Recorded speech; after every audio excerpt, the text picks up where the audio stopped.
बिस्मिल्लाहिर्रहमानिर्रहीम। Welcome students to another video lecture. आज हमारा जो लेक्चर होगा वो सेकंड ईयर के कंटिन्यूएशन में है और सेकंड ईयर में हम लोगों ने मसल्स को स्टार्ट किया हुआ था, तो ये इसका लास्ट टॉपिक है मसल्स की सीक्वेंशियल का। तो इसमें हमारा जो टॉपिक होगा आज का वो है एनर्जी फॉर मसल कॉन्ट्रैक्शन।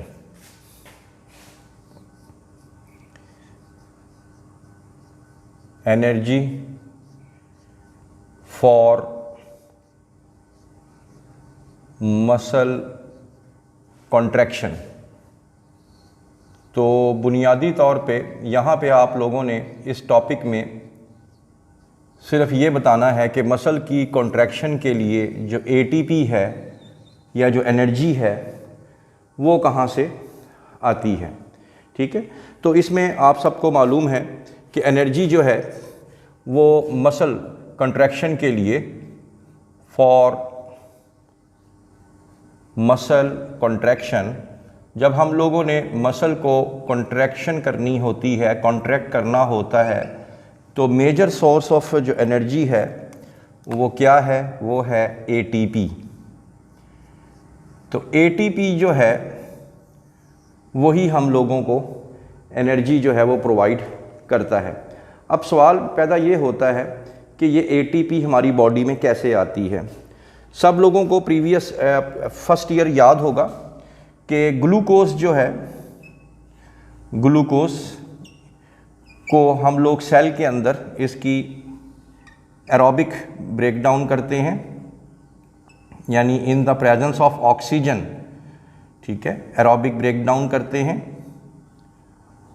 और हमें ग्लूकोज को ब्रेक डाउन करने के बाद जो चीज़ें हासिल होती हैं उनमें से कार्बन डाइऑक्साइड भी मिलती है, हमें वाटर भी मिलती है, लेकिन सबसे इम्पॉर्टेंट चीज़ जो कि एनर्जी को कंट्रैक्शन करवाने में, मसल को कंट्रैक्शन करवाने में मदद देती है, वो होती है एटीपी।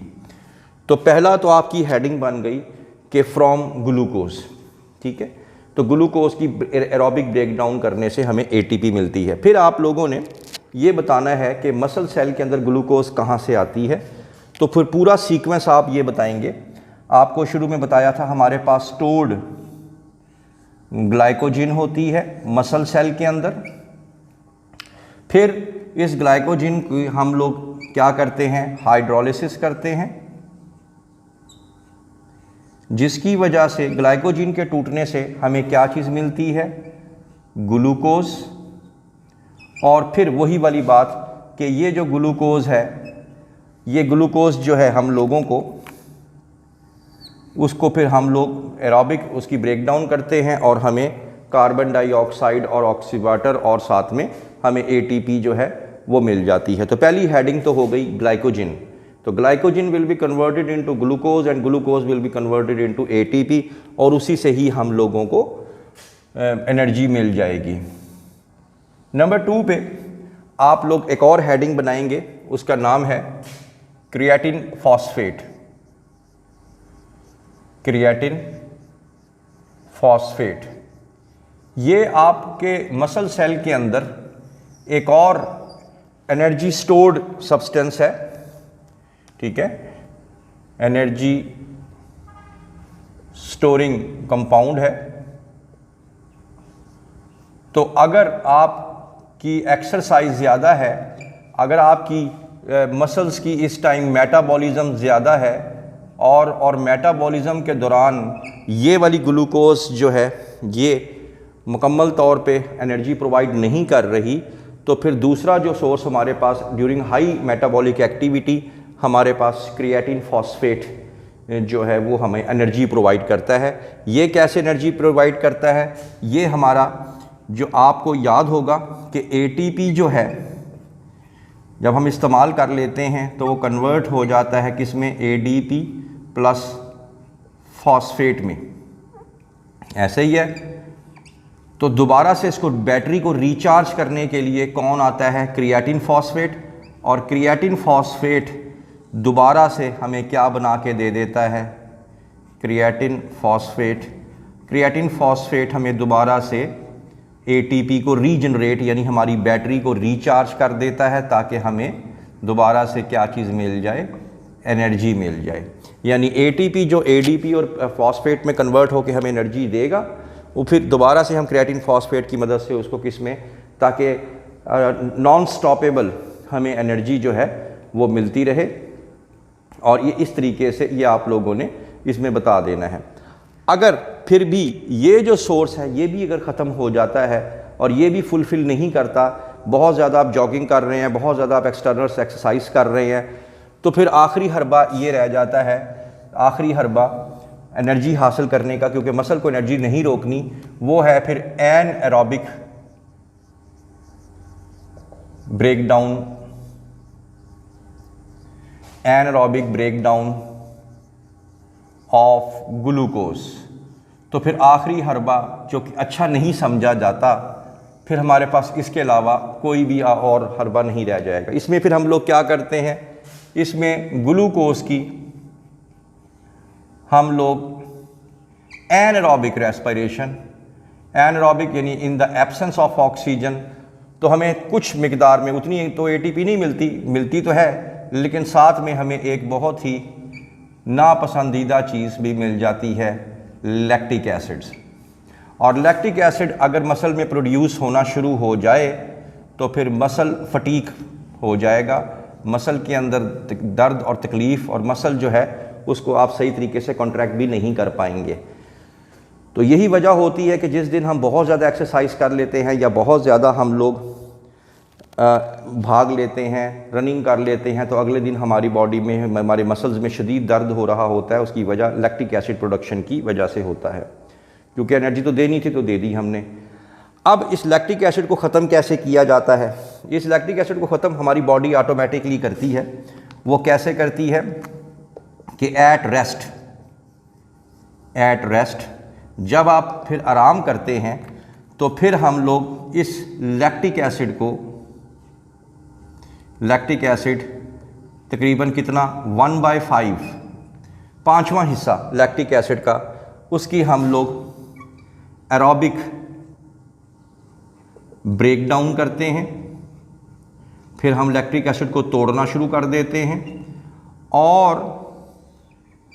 इसको हम लोग कन्वर्ट कर देते हैं एनर्जी में। इससे हम लोग एनर्जी हासिल कर लेते हैं।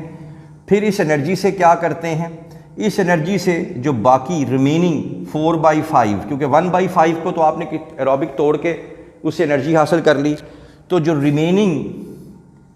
रिमेनिंग जो आपके पास लैक्टिक एसिड होगा, लैक्टिक एसिड 4/5, उसको फिर आप लोग कन्वर्ट कर देते हैं किस में, ग्लूकोज में। और इस तरीके से आप दोबारा रिचार्ज हो जाते हैं और वो दर्द भी ख़त्म हो जाएगा, वो तकलीफ़ भी ख़त्म हो जाएगी और लैक्टिक एसिड ग्लूकोज में कन्वर्ट हो जाएगा। और लैक्टिक एसिड को आप फिर दोबारा से ऑक्सीजन की मौजूदगी में तोड़ के उससे आप लोग एनर्जी हासिल कर सकते हैं। तो ये आज आप लोगों का टॉपिक था। साथ साथ हम लोग एक बॉक्स भी दिया हुआ है इसी टॉपिक में, हम लोग बॉक्स को भी देख लेते हैं। और बॉक्स में बुनियादी तौर पे बताया जाएगा कि क्या फ़ायदा होता है कि जब आप लोग बहुत ज़्यादा एक्सरसाइज करते हैं, रेगुलर जॉगिंग करते हैं, रेगुलर स्विमिंग करते हैं, तो क्या फ़ायदा होगा। तो सिंपल सी बात यह है कि अगर आप लोगों की एक्टिविटी ज़्यादा है, आप खेलते हैं, स्पोर्ट्स करते हैं, भागते हैं, जॉगिंग करते हैं, स्विमिंग करते हैं, तो आपके जो मसल्स हैं वो स्ट्रॉन्ग होंगे। ठीक है, होने भी चाहिए, स्ट्रॉन्ग हो जाएंगे। उनका जो साइज़ है मसल्स का वो भी इंक्रीज़ हो जाएगा, बाइसेप्स वगैरह अच्छे बन जाएंगे। और मसल्स की जो ताकत है, स्ट्रेंथ है, वो भी ज़्यादा हो जाएगी। आप ताकतवर हो जाएंगे क्योंकि आप डेली एक्सरसाइज करते हैं, क्योंकि आप रोज़ एक्सरसाइज कर रहे हैं, जॉगिंग कर रहे हैं, वॉकिंग कर रहे हैं, इसके और बहुत कुछ, या स्पोर्ट्स वगैरह में। लेकिन ऐसा क्यों होता है? ऐसा हमारे रोज़ चलने से, हमारे रोज़ खेलने से, हमारे रोज़ जिम जाने से, रोज़ स्विमिंग करने से, रोज़ जॉगिंग करने से ऐसा मसल में क्या हो जाता है कि मसल स्ट्रॉन्ग हो जाते हैं। तो पहली बात, इसके इफ़ेक्ट्स क्या होंगे, तो हम यहाँ पे एक हेडिंग भी बना सकते हैं, इफ़ेक्ट्स ऑफ एक्सरसाइज, बल्कि अगर इसको लिखें डेली एक्सरसाइज तो ज़्यादा बेहतर होगा। एक तो number of mitochondria, number of mitochondria वो इंक्रीज हो जाएंगे, आपके मसल सेल में वो बढ़ जाएंगे, क्योंकि सेल को पता चल जाता है कि इसने रोज़ एक्सरसाइज करनी है, तो उसी हिसाब से फिर वो माइटोकॉन्ड्रिया बढ़ा देता है। और आपको पता, जितने माइटोकॉन्ड्रिया ज़्यादा होंगे उतनी ही एटीपी ज़्यादा मिलेगी आपको। इसका मतलब ये हुआ कि एक जिम जाने वाला शख्स जो है और एक घर में बैठने वाला शख्स जो है, उन दोनों के मसल्स के अंदर माइटोकॉन्ड्रिया में फ़र्क होगा। जो एक्सरसाइज करने वाला है उसके माइटोकॉन्ड्रिया ज़्यादा होंगे, और जो एट्रोफी या लागरी की ज़िंदगी गुजार रहा है उसके माइटोकॉन्ड्रिया जो हैं वो कम होंगे। इसके अलावा एक और बात बता दें, इंक्रीज्ड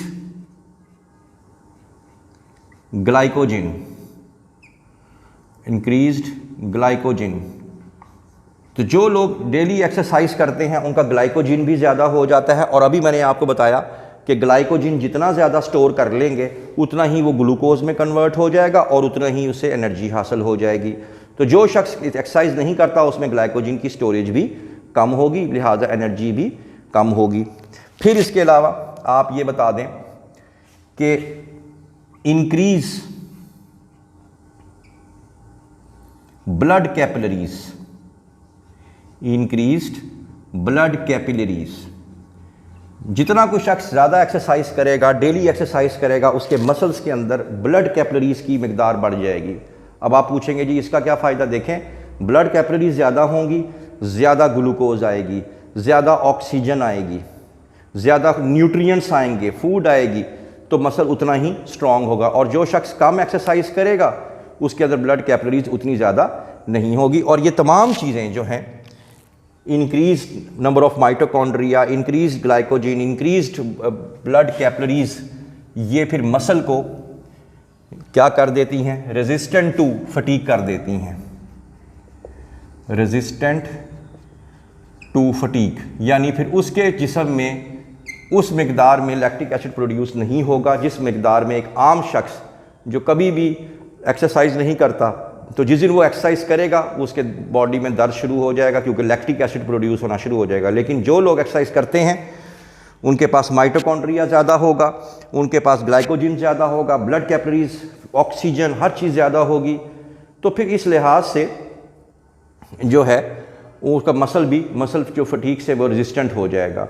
अब आखिर में जाके बुक ये बताती है कि अगर आप इनकम्प्लीट इमोबिलिटी की तरफ आ जाते हैं, कंप्लीट इमोबिलिटी यानी मुकम्मल तौर पे अगर आप लोग इमोबिलिटी, अपनी बॉडी को हरकत नहीं देते और आसान और सहल ज़िंदगी गुजारने के आदी हो गए हैं, तो फिर आप लोग एट्रोफी का शिकार हो जाएंगे। एट्रोफी का मतलब लागरी, कमज़ोरी, क्योंकि आपकी बॉडी के अंदर वो स्ट्रेंथ जो है वो नहीं रहेगी। माइटोकॉन्ड्रिया कम होंगे, ब्लड कैपिलरीज कम होगी, ग्लाइकोजन कम होगी, मायोग्लोबिन कम होगा।